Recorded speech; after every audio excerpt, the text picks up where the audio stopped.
Saya punya kitab Masyaurawi itu kitab para habaib.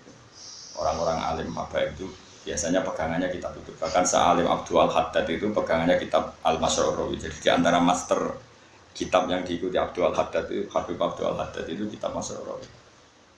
Di antara yang diceritakan itu ada seorang syarifah namanya Aisyah As-Siddiqah. Itu seorang syarifah zuriyahnya Nabi itu ya termasuk kalau ngetikan seperti ini. Oh dia seneng guyon, rileks maksudnya zaman di hidup itu terkenal. Istaharat bidu abah itu ya rileks dia sering guyon, sering gejol-gejolkan. Itu di antara munajatnya bilang gini. Ya Allah, jika saya masuk neraka, maka kalimat la ilaha illallah akan saya tenteng kemana-mana di neraka. Dan akan saya katakan ini loh hukum yang aneh. Masa orang melafalkan la ilaha illallah masih masuk neraka?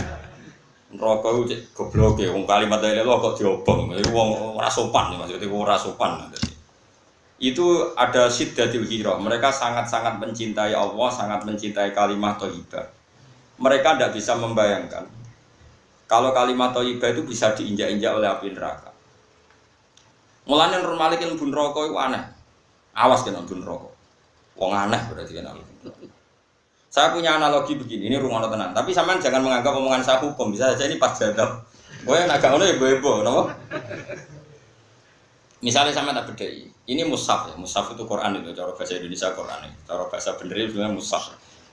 Ini mushaf diinjek Ki Fuad murtad apa enggak? Enggak jawab saja. Murtad kan? Atau dilecehkan. Wes Mustafa, jengotlah khusyuklah. Misalnya ngelecehkan mushaf murtad atau murtad. Intinya melecehkan mushaf itu murtad. Murtad itu keluar dari Islam atau keluar dari kebenaran. Urung ana tenan, awas kena salah paham. Rokok kena salah paham. Dan itu disepakati ulama, orang yang menginjak mushaf atau meludahi atau ngeriai mushaf, semua yang bentuknya istighfar, melecehkan mushaf adalah murtad. Paham ya? Sekarang malaikat ya kena aturan itu. Dengerin ya, malaikat juga kena aturan itu. Kenapa para ahli Quran, hamalatul Quran itu banyak yang meyakini dijamin gak masuk neraka. Ini bukan urusan gue sentimen Ki Fuad, sentimen saya, sentimen siapa, Mas Abu. Tidak seperti itu. Kue iso bayang nono malaikat, wani nyaduk mushaf. Tidak bayangkan saja, kue iso gak, kue waras loh, tak waras. Kue iso gak bayang nono malaikat sing terhormat iku. Terus raro aturan nganti nyadui mushaf. Padahal mushaf ada di dada si hamalatul Quran atau hafid. Gak kue iso bayang nono orang.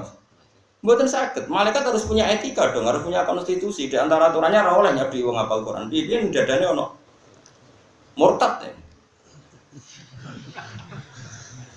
Nah, sebab itu kamu jangan kaget misalnya Nabi cerita orang yang hafal surat Tabarok, Mungkar Nakir itu masyhur, sama nanti cari di kitab Ibnu Katsir.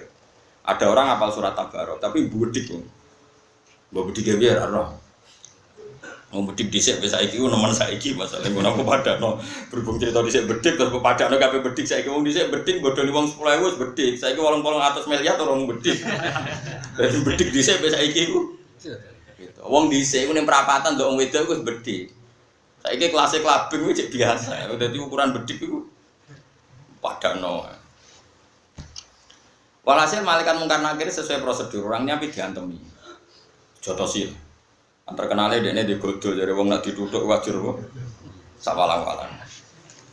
Ora usah takok godhone tuku ning ndi wis duwe kok tuku barang wis duwe kok tuku barang. Nah terus ketika mau dipukul itu keluarlah seorang yang bagus ganteng. Kamu tahu saya siapa? Ada jelmaan itu. Saya tahu kamu adalah kalamu. Ya sudah kalau saya kalamu, karena kenapa kamu berani memukul saya? Dari Mungkar Nakir, saya tidak mukul kamu, mukul orang ini. Orang ini adalah fasik. Aturan saya kalau sama orang fasik harus mukul. Dari surat Tabar tadi. Tapi saya ada di dadanya, kalau mukul dia kena saya. Berarti kayak gak ngergani kalamu. Bingung malaikat Mungkar. Yo aku yo ora wani nambe kok ambek wonge. Tapi aku nang kono. Wes pokoke bantah-bantahan terus dari surat Tabar. Wis ngene. Kowe ora ngarai iso di keputusan, nek lapor pangeran. Yo lapor pangeran. Bareng lapor pangeran. Maka Nakir kondo, ini ada problem mesti cerita. Ini ada problem. Ini kan di luar dugaan ini ada sedikit problem. Orang ini tak seksa gak mau yang melindungi surat Tabarok. Di situ hanya satu surat Tabarok. Mau cari riwayat kulhu saya sebutnya kata lebih gampang. Tapi riwayatnya kafe tabar kok kon genting. Sebenarnya kalau nuruti selera saya ini riwayat itu kulhu saja supaya lebih mudah dihafal. Tapi mau sok sanad kok dirubah-rubah. Tabarak Mustafa serata mikir. Durunge mati setor aku Mas yo. Jadi misalnya mati Senin, Ahade setor. Muga nek store kesuwen lali neh. Yo nek mati Senin setor apa? Ahad, kok saiki kok ben lali, semantokno anak semua lali deh. Wis bantah-bantah semater pangeran. Ya Allah, jika saya sebagai kalamuka tidak bisa mensafati orang ini, orang yang menghafal saya, bahkan dia tidak tidur karena saya, punya kesibukan tetap ngaji saya, sampai dia tidak lupa sampai sekarang. Hapuskan saya, anni min kitabil. Aku aduk ora sebagai kitab buka ya. Aku ora usah dadi surat tabarak. Wis dadi makhluk biasa, ora usah dadi kalamuka. Timbang dadi kalamuka ya ora keren, ra iso nyafaati ya apa? Tiang iki. Terus Allah ngendikan, wis wong iku wekmu. Terus disafaati hatta dakhalal. Sehingga disebut yaitu ala sirati nur satrus ilal jannati nabo rafiqa wa minan nari sitrau wa hijab. Al-Qur'an itu minan nari sitrau wa hijab. Logikanya seperti itu. Sehingga normalnya orang yang hafal Quran, yang punya kalimat thayyibah, sing hafal beberapa kali, normalnya itu enggak masuk neraka.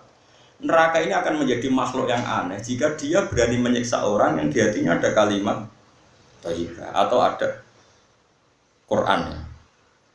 Makanya Kanjeng Nabi ya sering ngendikan neraka mletene ngono Allah itu jonge ora usah wedi wa innan nar lam takul asar sujud. Nabi itu berkali-kali ngendikan ketika cerita orang-orang mukmin yang masuk neraka, Nabi masih ngendikan wa innan nar lam takul asar sujud, tapi neraka ora wani mangan asarus. Nah kemudian asarus sujud itu kata sebagian ulama baduk, mergo rata-rata baduk itu ngecap macam-macam lah, mergo kakean sujud. Dari Imam Nawawi yang ngarang kitab Masmu itu tidak benar pendapat itu. Orang sujud itu melibatkan 7 anggota, yaitu 2 tangan, 2 rukbaten, 2 kodamen. Harusnya jangan hanya baduk, tapi ya baduk, yaden, rukbaten, kodamen anggota 7. Lah anggota 7 wae iso ngadeg mergo anggota yang lain. Kudune yo kabeh. Pokoke malah hasil itu gak sido. Malah hasil itu gak sido. Wah cocok banget ngono iki. Sepatutnya cocok. Sebab itu, ini cerita Kalamul Majidubin ya. Ini entah jadi syariat tanda terserah jenengan. Ini cerita Kalamul Majidubin. Makanya Burda itu dikarang orang hebat ya. Tapi sehebat-hebatnya orang ya itu tadi karena dia isek sama Allah berontok. Kadang ya jadi masyhur itu ngendikannya yang orang Burda itu. Sebut ini bu. Ketika muji ayatul Rahman itu. Ketika dia meredaksikan Quran itu ayatul Rahman. Ayat-ayatnya Allah yang Maha Rahman. Nggih. Kula waca nggih. Intat luha khifatan min harina riladho atfa taharrolado min wiridiha siyami. Intat lu lamun maca sira ha ing ayatir Rahman, maknane Quran. Beliau pakai dhamir muannas karena beliau meredaksikan Quran itu ayatul Rahman. Ayatul Rahmani qadiyatul kursi. Pokoknya dia meredaksikan Quran itu ayatul Rahman karena sebagian istilahnya Quran itu ayat atas tenggene juz pinten selikur nggih sing bal wa ayatum bayyinatun fi suduril ladina utul ilm. Intatlu lamun maca sira ha ing ayatir Rahman, manane Quran. Khifatan krana wedi min harrinari ladho, sangka panase neraka ladho. Intas tuha khifatan min harrinari ladho mesti atfakta, mesti mateni sira. Ora kok mungkin mateni atfakta, mongko mateni sira harra ladho ing panase neraka ladho. Kowe nek wedi neraka gampang, wacana Quran mati. Wah itu logikanya seperti itu. Kalau kita haram nginjak mushaf, kita ini menjadi murtad karena melecehkan mushaf. Harusnya malaikat juga kena hukum dong kalau melecehkan orang-orang hamalatul Quran atau orang-orang yang bawa kalimah thayyibah. Kalau kita kena aturan hormat hafid, kenapa malaikat gak kena aturan hafid? Kok enak jadi malaikat bebas aturan? Bodoh-bodoh makhluk ada ini kebal hukum. Harusnya. Tapi terus ulama-ulama kata syurrahul hadis para pensarah masalahnya Allah ngasep proyek kowe tapi mati lali. Pas dites, kowe apal tenan, apal jae. Bolet. Ning dunya semaan lancar, bareng yang akhirat. Bolet. Iku probleme pengeran aku kurang pasal, nek nyiksa wong apal Quran gampang wae. Dites. Bolet. Tabarakalladzi bi yadil mulku wa huwa mandek. Apa? Wa ala kulli syai'in khabir. Rokok ganti. Qadir kok ganti khabir. Tahu kok. Alladzi khalaqal mauta wal hayata. Apa terus? No. Lalu setor ngarepe guru kadang luntir meneng ngarepe pangeran. Malah meriang, malah apa? Nah, semulane pangeran tak kurang coro, makanya kayak dongo sebuah Quran gak lali, ya. Mereka nak lali itu perkara. Asal gak lali aja nih aman. Tapi sing jamin rak lali itu sopong buat ini di akhiri wal asri. Lagi falahum ajrun ghairu mamnun wis ilal ladina amanu wa amilus sholihati wa tawasaw. Yang mau Yasin, saya mau ingkar selesai itu komitin gurila ya komitin. Kok kembali lagi kan?